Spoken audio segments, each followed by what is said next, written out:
The year is 1740. Europe is on the brink. A young, ambitious king, Frederick II of Prussia, known to history as Frederick the Great, seizes an unprecedented opportunity.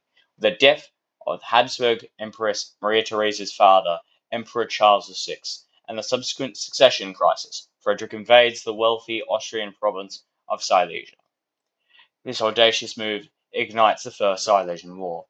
Prussia, a rising power, sought to assert itself against the dominant Habsburg monarchy.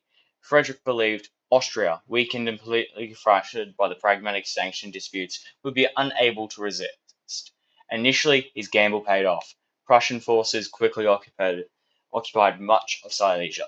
However, Austria, under determined Maria Theresa, was not about to surrender her ancestral lands without a fight.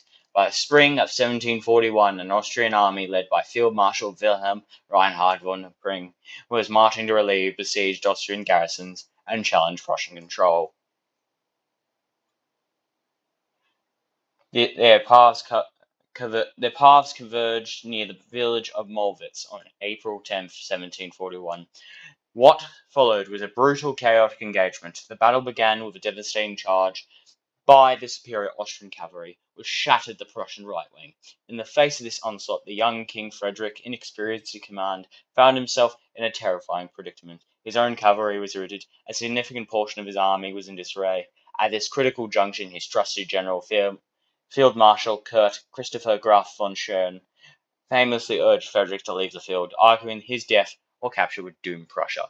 In our timeline, Frederick reluctantly heeded Schön's advice and rode away from the battle, believing it lost. However, the disciplined Prussian infantry under Schön's continued command held firm and ultimately won the day, securing a crucial victory that cemented Prussia's hold on Silesia. But what if Frederick's retreat was not so simple? What if, in the chaos and fog of war, fate took a different turn?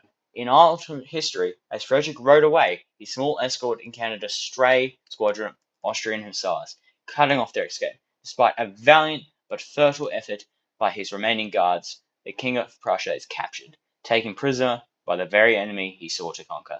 His immediate news throws the Prussian command into disarray. Schön, still leading infantry valiantly, learns of his monarch's capture. The morale of the troops, already battered, plummets. The disciplined Prussian infantry, though formidable, cannot withstand the psychological blow of their king's capture. Without Frederick's ultimate authority, Schön, isolated and facing overwhelming odds, makes agonizing decision to order a retreat, which quickly turns into a rout under renewed Austrian pressure. The Battle of Molwitz, a historical Prussian triumph, becomes a decisive Austrian victory. Frederick II is now a royal captive, a prize for Maria Theresa. With their king imprisoned and their main army shattered, Prussia is forced to sue for peace. The Treaty of Breslau, or similarly named Peace Treaty, is signed, but under vastly different terms. Silesia remains firmly in Austrian hands. Frederick is eventually released in a prisoner exchange, but his reputation is tarnished, his ambition curbed. Prussia's meteoric rise is stifled before it truly begins. The subsequent wars of the Austrian succession plays out differently, with Austria retaining much of its power and influence in Central Europe, and Prussia fading back into a secondary power for decades, if not longer. The Battle of Molwitz, a moment of chaos and decision, truly was a turning point. Had Frederick the Great not merely retreated, but been captured, the entire trajectory of Prussian and Central European history would have been profoundly altered. No Prussian dominance, no 7 Years' War as we know it, and a very different map of Europe could have emerged, all from a single desperate encounter on a windswept field in Silesia.